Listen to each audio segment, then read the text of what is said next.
The following podcast is a W2M Network original production. Visit W2Mnet.com for all of our other great podcasts, plus news, reviews, articles, and opinions from the worlds of wrestling, video games, football, and entertainment.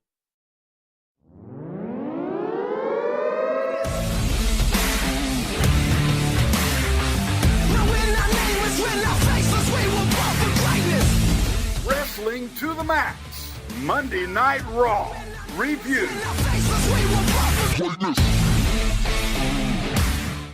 Hello and welcome to the Wrestling to the Max Monday Night Raw review. I am Brandon Biskobing. I am your host, and joining me as per usual, Cedric Cologne. Cedric, how's it going? It's going.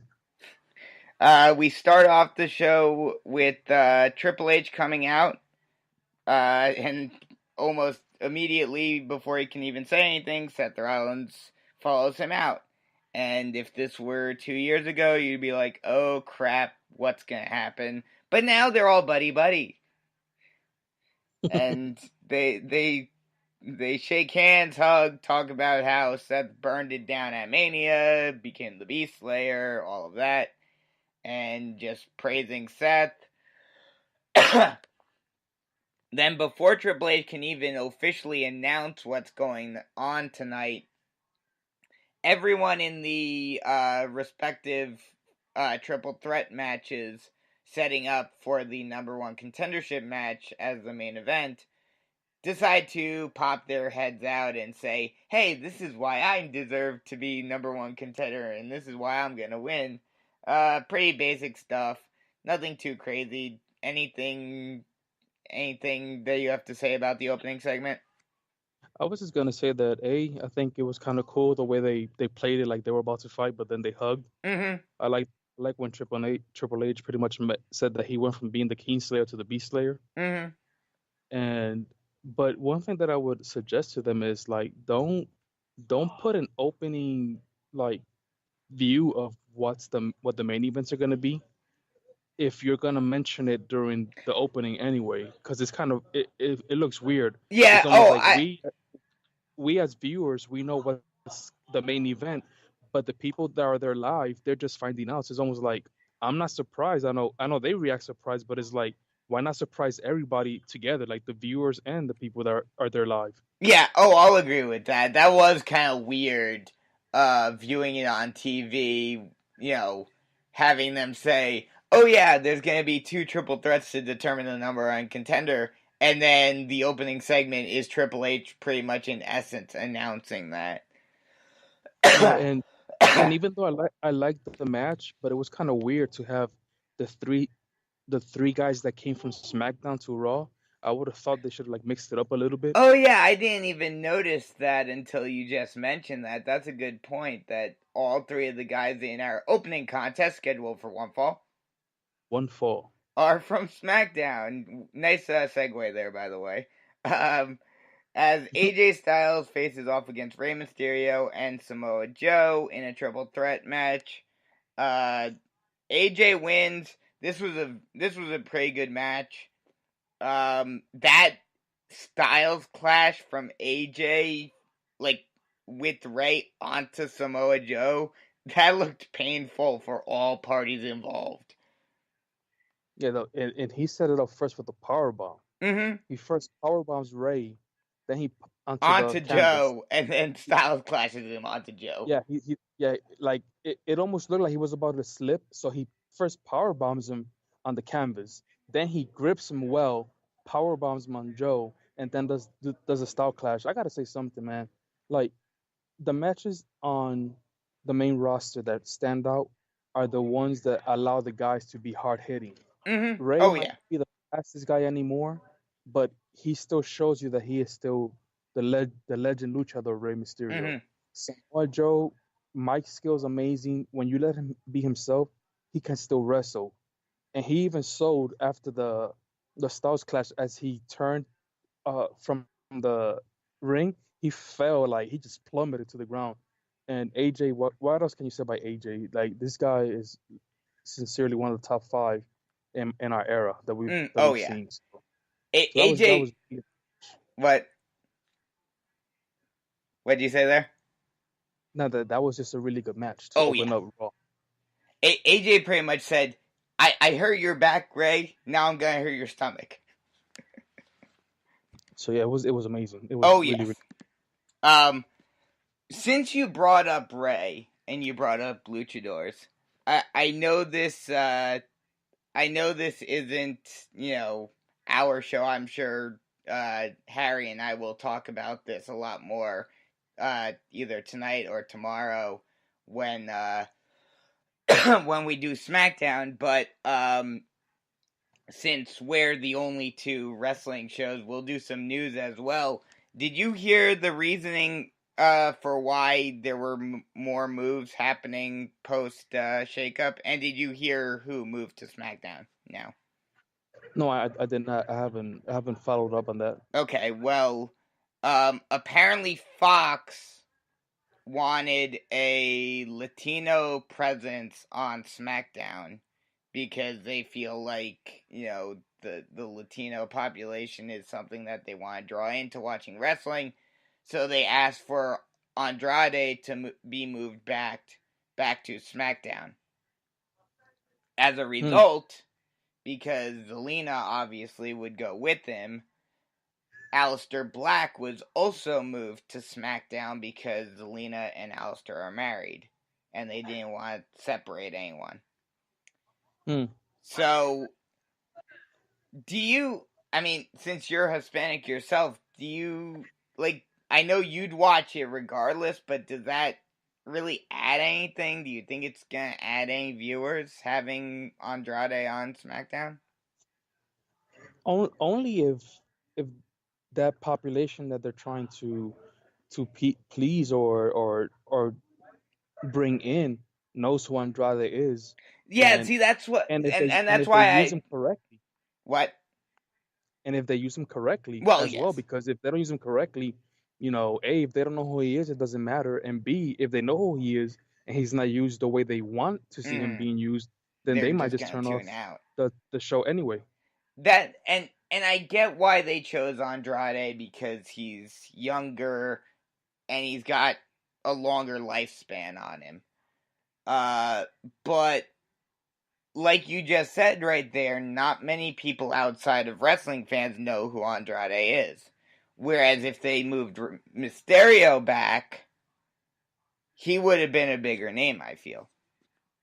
Yeah, and also the Hispanic population that knows of him, like most of the blogs and sites that I go to that are Spanish speaking or the main language is Spanish, they know him as who he was before while he was in Triple A. Yeah.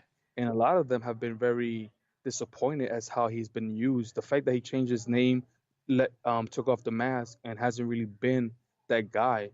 I know a lot of folks don't really like that. So again, it's I'm sure, especially for the Mexican fans, I'm sure they don't like the fact that he's not masked anymore.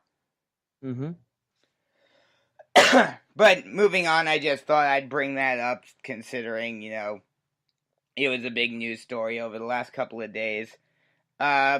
Next, after the first triple threat, we get another match. But first, of course, because it's the Iconics, they have to do their whole talking bit and say Iconic and whatever. The next match, scheduled for one fall, is Billie Kay versus Naomi. And before the match, the Iconics were talking about how, you don't have your partner Bayley out here anymore. Who are you gonna have to protect your back tonight? And Naomi didn't need it. She beat, albeit it wasn't completely clean, it was a roll up, but Naomi pulled it out. So are you surprised that, first off, Naomi, who they haven't really used all that well on SmackDown, has gotten 2 straight wins against the tag champs on Raw? And secondly, I know that this is kind of WWE's MO of you won the title, but then you're going to lose in non-title matches. But this kind of plays even more into Sasha's gripe of you took the titles off of us, and now you're having the champs lose in singles matches, well, and tag matches to, to more undercard type people. At least that's the perception of Naomi now. Well, I think that they clearly are in a transition where they themselves have no clue where they're going. Because I think with Sasha's reaction and everything that's come because of it, it's like they don't know. But at the same time, they did the same thing to the Revival. The Revival finally win the big one, and yet every other match afterwards was horribly booked, where they were True. losing constantly. So you were like, what the heck is going on here? So I think this is what's going on with the Iconic. It's almost like, okay, we made them tag champs, but now what?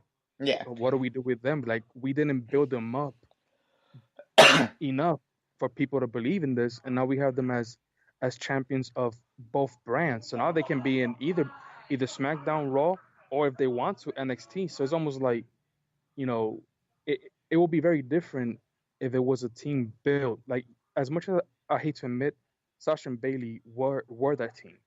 So it was understandable to see them on any brand. The Iconics, it's gonna take a lot because they're more like of a comic relief now. Even their gestures, their mic skills, everything. Even their wrestling, everything's almost like a joke with them too. So Yeah. as happy as I was that they won, all of a sudden yesterday when I was watching, I was like, man, I'm not sure that this was the right decision anymore.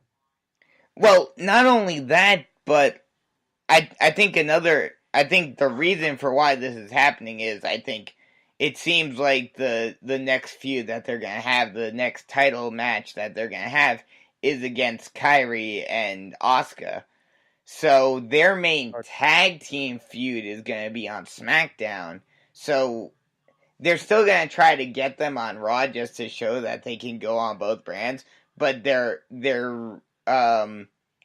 purpose on Raw isn't as necessary. So I think that's another reason why they're having them lose, because, they don't feel like it's as necessary.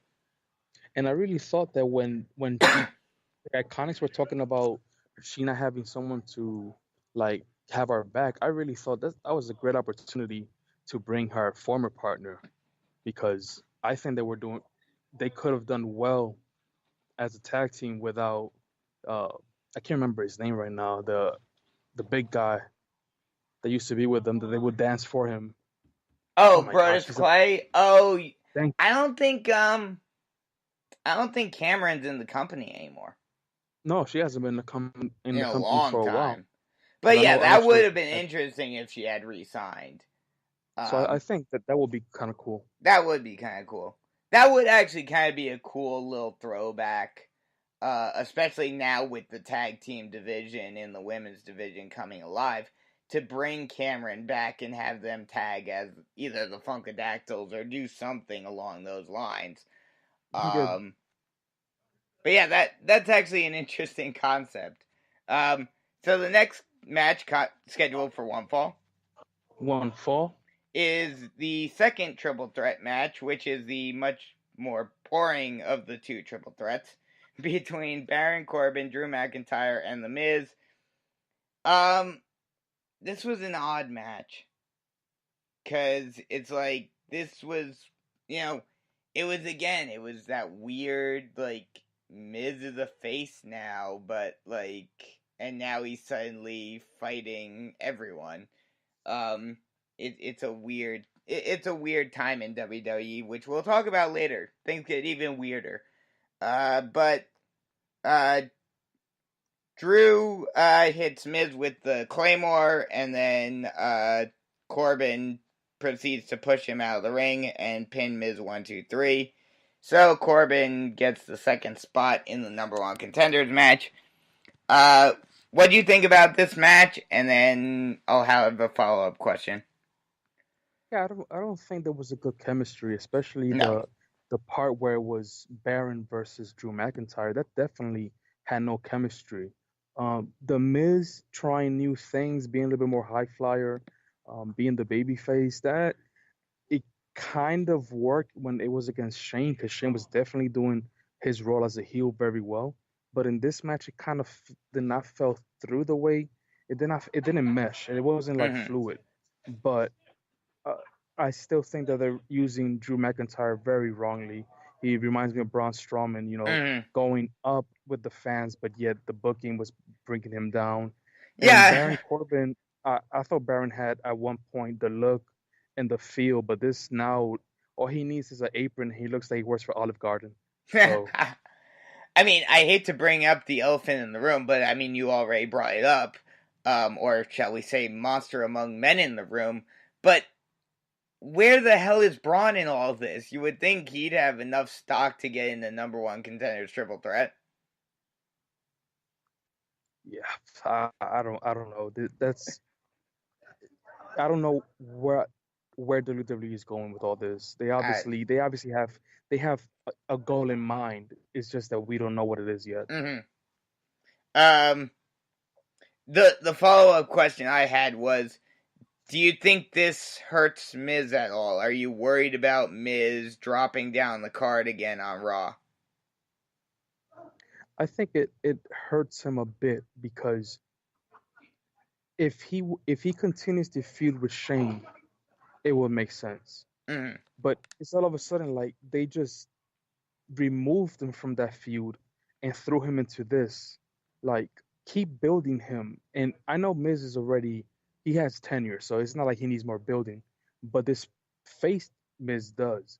And to just throw him into this triple threat and have him lose is almost like, okay, so what's next with him? Like what else are we gonna do with him? Do we return back to the Shane thing, or is he gonna start feuding with somebody else, and why? Mm-hmm. As a face, who really does he have as a strong heel that would make us want to see that feud? Yeah, I agree with that. We get a quick interview with AJ after the match, saying that it's not the size of the dog in the fight, but rather the fight of the dog. And says, he's beaten bigger guys before. He's faced giants his whole career, and he can take down Corbin as well. Next we get Sami Zayn coming out, talking about his hiatus because of his injury, showing us a bunch of vacation pictures, and basically talking down to the fans again. Sami Zayn things. It was funny. The one thing that it would have been kind of funnier, and I feel like it would have been an even bigger, just punch in the gut, is instead of him saying at the end, why don't you all take a trip? And instead of saying, take a trip to hell, him say, oh, wait, you guys are too poor to take any trips, or something along those lines.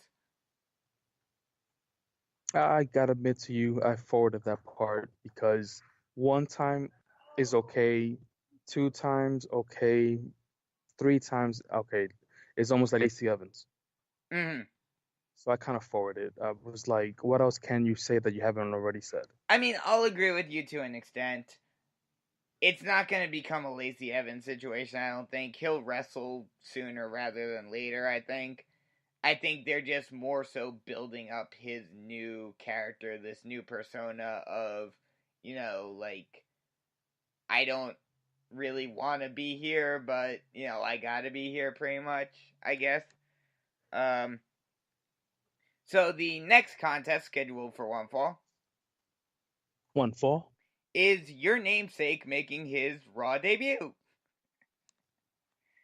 As Cedric Alexander faces off against Cesaro, and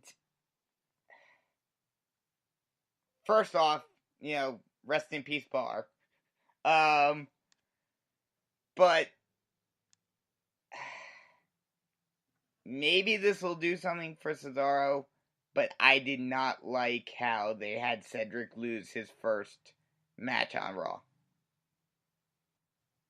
Not only losing his first match, his crybaby look at the end, Mm-hmm. his frustration did not even look like a good one. It looked like something that you would see from a heel Miz, that crybaby frustration, if you will. Mm-hmm. Um, I'm not sure about the bar being in hiatus for a while and not coming back because his his um his trunks still say the bar. So Hmm. that was something that I noticed. I was like, okay, so he's not technically singles yet, but he's gonna be for a while, I guess, maybe until Sheamus comes back. I don't know. Yeah, because I heard that Sheamus was injured, but at the same time, they never said that Sheamus was also moved over to Raw. So Who I knows? don't know. It's all sorts of confusing with the superstar shakeup. But Cesaro has he's okay. This is why so many stars under one banner doesn't always work, and Hmm. that's one of my this is one of the things that I've been saying about AEW and people talking about how many stars are going to be in in that promotion. Hmm. Because right now on Raw you have a few names that could easily have the title, and Cesaro is one that people have been asking for a while to have a good singles run and eventually lead to a world title.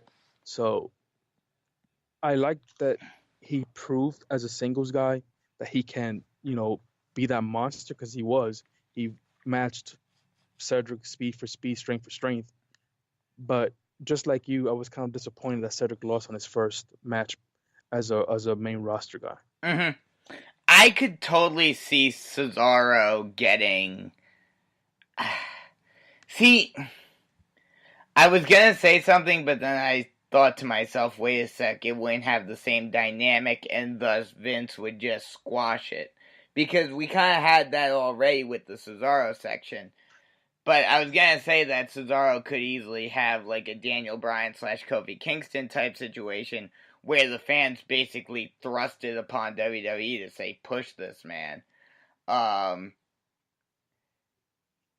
but I But they don't would know if. definitely have to work with his What? character as well. They What? would definitely have to. They would definitely have to work with his character, like give Oh, it, yeah.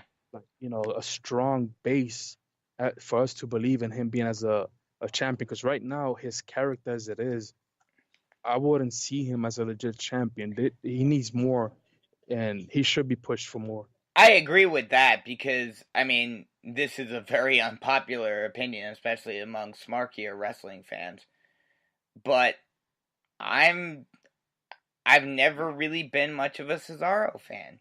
He's too bland. Yeah, his character is it's there's nothing there. Exactly. Like he does really well with Sheamus, their individual fights and as a team they did really well. Because I think Sheamus kind of carried that look, that charisma, and then it worked. They actually worked together as a team, but by himself he definitely needs something. I just don't know what that something is. You know what I wish they would have done? Um, I wish they would have, because this is basically what got the bar over. I wish they would have continued and done more bar vignettes. Yeah, Like those were with good. them just like beating up people in a random bar. Almost like the APA. Yeah, exactly. Um I could have gotten more behind the bar if they would have done that more. Um next we get next we get the Usos being interviewed. They talk about being happy to be back on Raw. Um and they're gonna keep on locking people up in the Uso Penitentiary, all that. Uh, from the Lucha House Party to the Viking Raiders, um, to the Tag Team Champs, and then the Revival come in, say that they're not gonna do anything, um, because Raw's top guy territory. Uh, I don't think so, Revival, but apparently that's going to be another feud moving forward, I guess. Revival versus Usos. They could definitely put on some good matches. Hopefully, Hmm. it pushes them. I love the Usos. This strong style that they not strong style, this look that they have, and I just enjoy it. And Hmm. they're funny. They have a good mixture of funny when he mentioned the whole don't drink and drive and looked at his brother, and his brother's reaction. Well, they both although, kind of looked at each other because they both did it. but then when they do their whole little spiel of like, welcome to the Uso Penitentiary, you can see like these are two tough guys. Oh yeah. They portray that really, really well. And like you said, I think this could be really good matches because the Revival is a really good. They are what a tag team should be. The chemistry, the look, everything is there. That's what I miss about tag teams. The whole throwing two individuals into a team doesn't always work. Sometimes it does, like it happened with the Bar, but the Revival is just a good tag team. Oh yeah. So next, but before we get to the non-match match, the WWE listened to their fans. Oh my God, it's a miracle. Goodness. They actually listened to the backlash and changed the name of of War Machine. It's not as good as it could be, but it's better than it was. It went from the Viking Experience to the Viking Raiders. We'll see how long that lasts. I don't think they'll have any problems, but a lot of people are saying, oh, it's two names of NFL teams, I don't think they'll have any issues. Unfortunately, their finisher apparently is still called the Viking Experience, but I'll take it. It's better than nothing. Still don't like their first name, the new individual names, but at least we don't have to talk about the Viking Experience ever again. Amen. What? Amen. Yes. We were supposed to get a match between them and Lucha House Party, but before the bell can ring, Viking Raiders attack, beat them down, and do the Viking Experience and then walk off. Do you like this new heelier War Machine, or would you rather them be what they were? Nah, I prefer them as heels or heelier, like you said, because you cannot have two Viking Raiders acting too baby faced and not being the killers that they are. You know what I'm saying? You already took away the war part of them.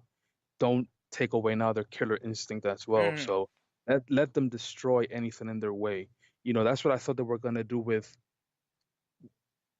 AOP. Like on NXT, these guys were just destructive. I know they got in trouble when they did their finishing move on a nobody tag team and ended up hitting head with head their opponents. Obviously, that was a concern. That could have been really, really bad when it comes to hurting somebody. But we need that. You need to have the bronze. You need to have the Braun Strowmans as individual, but you also need to have the equivalent as a tag team, and that's what I thought AOP was gonna be. And where are they? And then Sanity, I thought Sanity had a good mix between the brains of Young and then the kookiness of the other guy, and then Damien, he just looks so huge. It was working perfectly. They need to have that team, and if the ones that I mentioned are not coming back, then definitely let the Viking Raiders be that team. But see, that's why I'm worried, because, like you just mentioned, this is the new WWE. You can't have war, you can't have, pretty much anything cool. And this is why I've said time and time again, and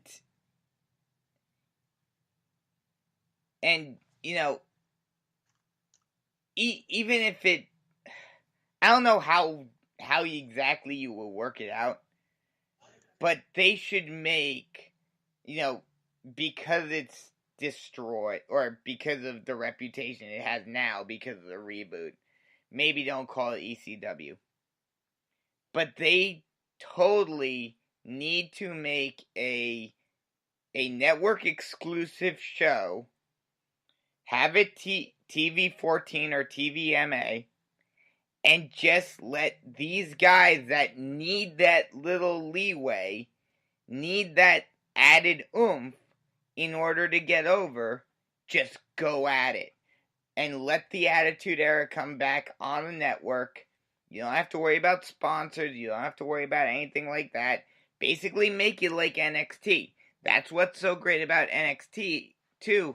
Even though they don't do as crazy stuff, because it's on the network exclusively, they have more free reign to experiment, to do edgier things, and they can get away with it. Do that same thing with another show with some of the guys that may not be as suited on a character level to the to today's main roster. Yeah. That's why I love NXT UK. They're hard hitting. Mm-hmm. It's just beautiful, hard hitting, move for move, hold for hold, and that's with a why little New bit of Japan mix is of so fun. great. Mm-hmm. And that's why, like, you know, that's why a guy like Matt Riddle is so good, and that's why I wish Morrow. I mean, he's great in NXT, but that's why I kind of wish he would have stayed on SmackDown, because he brings that legitimacy to the commentary booth because of what else he does. Yeah, he's great. Mm-hmm. Next, we get Kurt Hawkins and Zack Ryder talking in the back.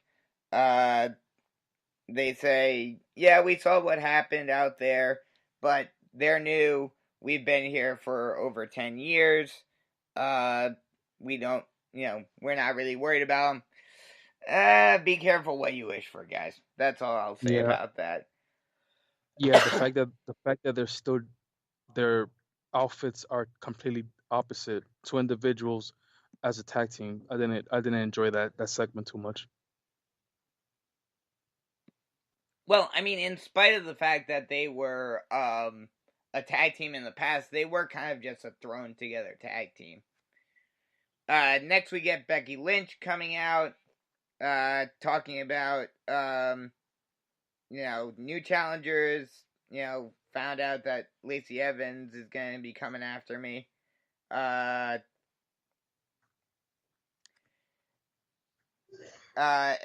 just talking about everything.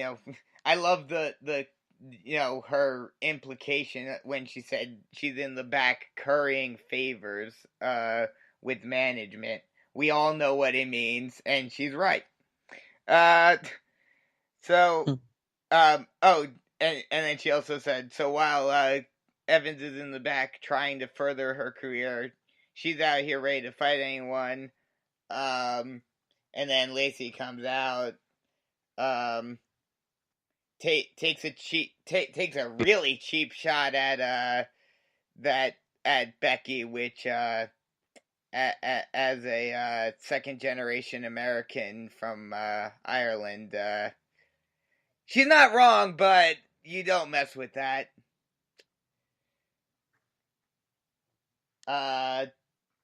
So Becky basically says, yeah, you want to see those Irish emotions? Come at me. The next, anything you wanted to say about this whole segment before we get into the match? No, I think I kind of forgot that segment. I wanted to forget that segment, but unfortunately, alas.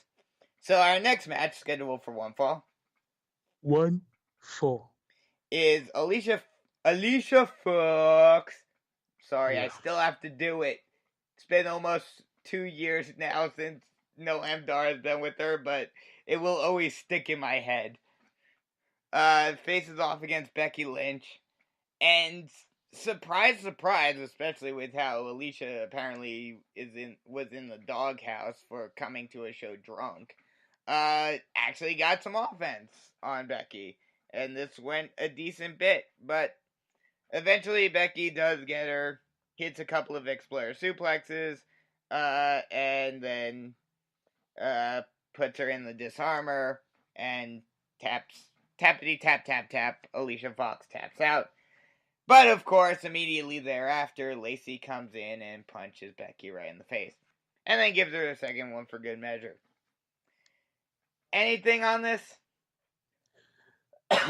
Quick. I'll make it quick. Alicia Fox still looks like she's drunk. Yet, when she's in the ring, she shows you that there is untapped athleticism in her that could springboard her to better matches, better feuds if she were to be used correctly. She reminds me a lot of Naomi. Naomi has that athleticism. If they only focused on that more than all the dancing, all the kookiness, both of these women could be like top 5 in the company. Mm. Becky, her finishing move, I do not like, especially the setup for it, but it is what it is. And then Becky sells to the woman's right finishing move, if you will. I just don't like the way she's selling it. Like an NXT, the women would get knocked the heck out. Mm. She almost reacts like it almost looks like she actually got punched for real. And she looks at Lacey like, what the heck do you just do?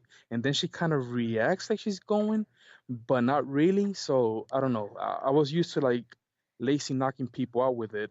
And since she's been doing this to Becky on the main roster, it's like Becky doesn't even really sell it that way. She kind of undersells, if that makes sense. Oh yeah, I can understand that. I do see that. We'll see what happens there. Next we get Robert Rick Rude coming out. That, oh god, what have you done to Bobby, WWE? The reincarnation of Ravishing Rick Rude. Yep, pretty much. He talks about how he shed 150 pounds of dead weight, talking about Chad Gable. And he sees Ricochet about as being a lot like Chad Gable, and he's going to expose what he's missing. So the next contest scheduled for one fall is Ricochet versus Robert Roode. And this is another one that, I mean, I get it. They're trying to build Bobby back up as a legitimate threat in the singles division. But this is another one. This was Ricochet's first singles match on Raw. Mm-hmm. And he loses. This is the one reason I get that, people get bored of it very quickly. I get that. But this is why you need, and they have enough guys. And they've got plenty of guys sitting in the back and catering that not many people really care about all that much. Why are you using one of your top guys as fodder? Bring out Tyler Breeze. Bring out, I know now he's tag champs and everything, but, that was basically Kurt Hawkins' role. I don't know. I'm sure there's other guys that I'm forgetting that are in the battle. Titus, if you're not going to do nothing with Titus. There you go. If you're not going to do nothing with Apollo.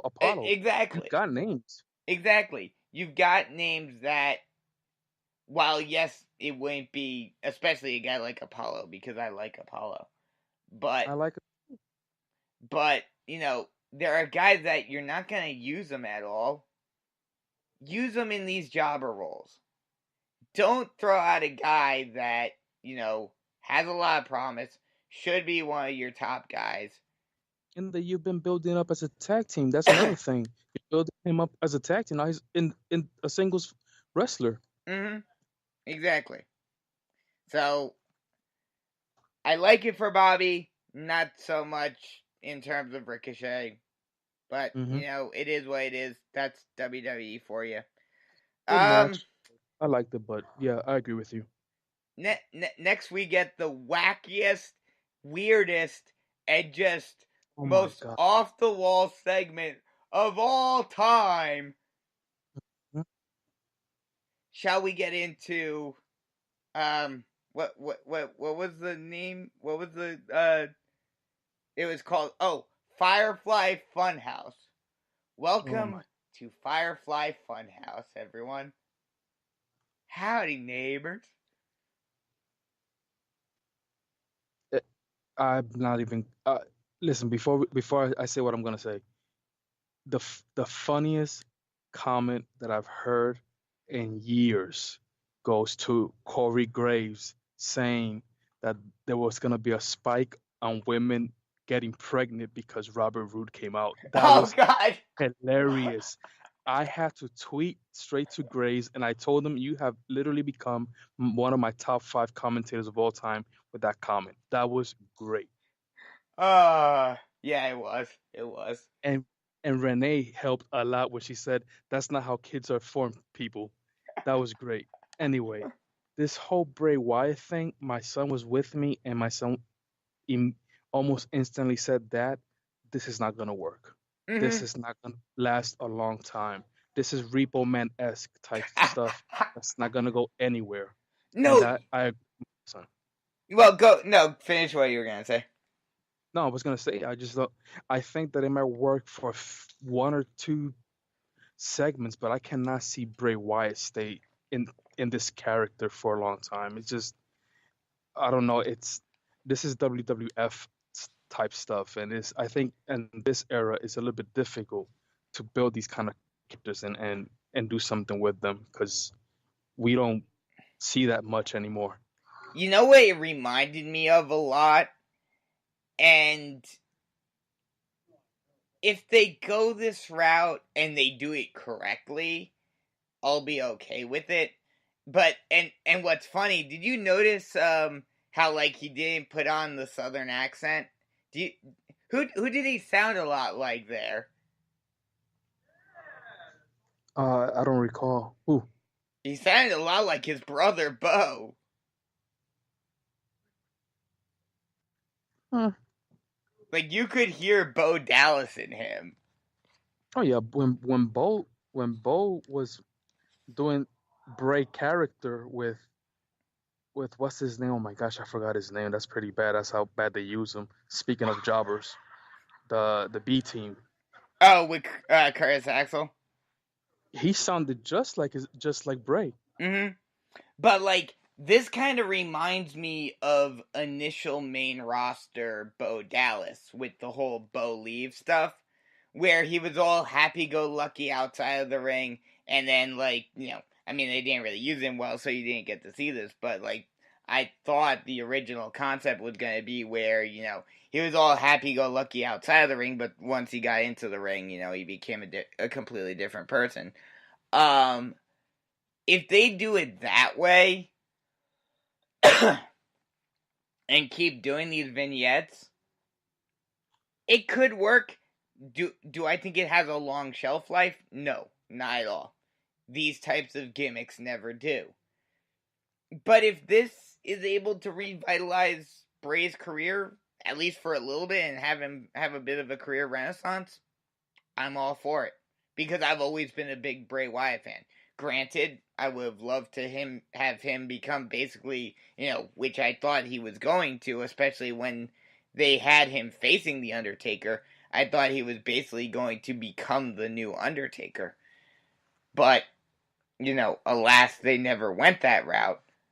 But as long as he wins, well, here's the thing. And maybe this is why they're doing this gimmick. Bray's old gimmick was falling flat because he was talking about himself as being a god and all of this, and then he would proceed to lose. So you couldn't take him seriously. This, it's like, even if he loses, he can just go back to these vignettes and say, oh, I'm happy-go-lucky, I don't care. And you can still take it seriously.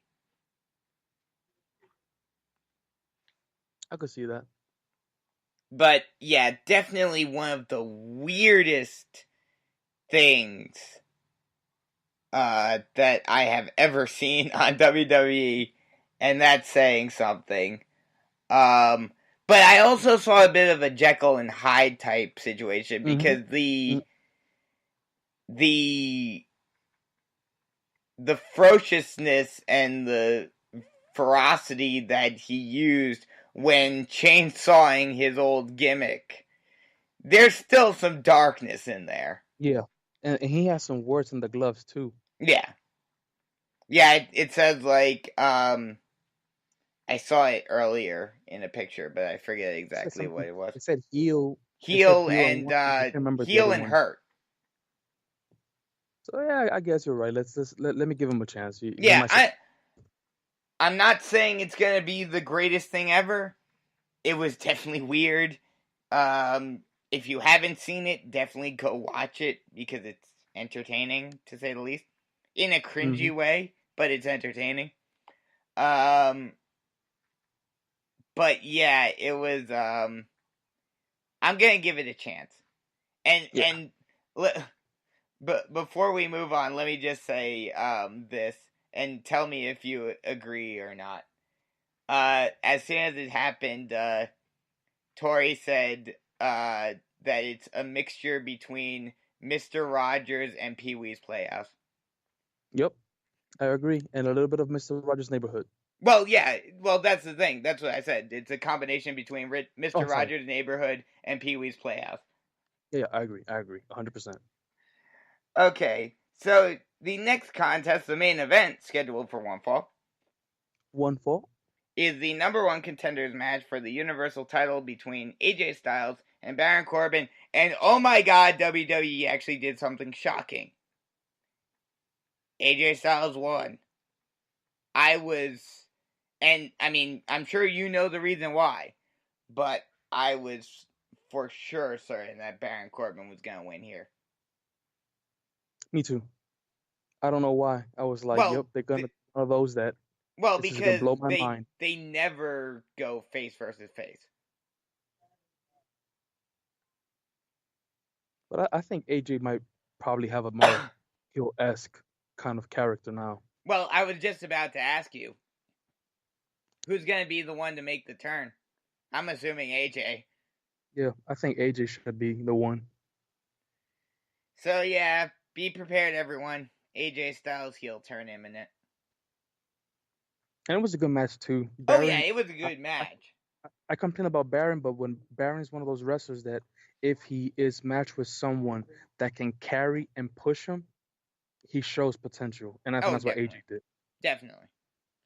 But yeah, AJ wins. He's the new number one contender. Seth comes out, they shake hands. All good in the neighborhood right now, but we'll see how things proceed. I'm just thinking this isn't going to end well. This just feels like AJ Shinsuke all over again, where they're gonna go into this match as like a friendly competition, and someone's turning at the end.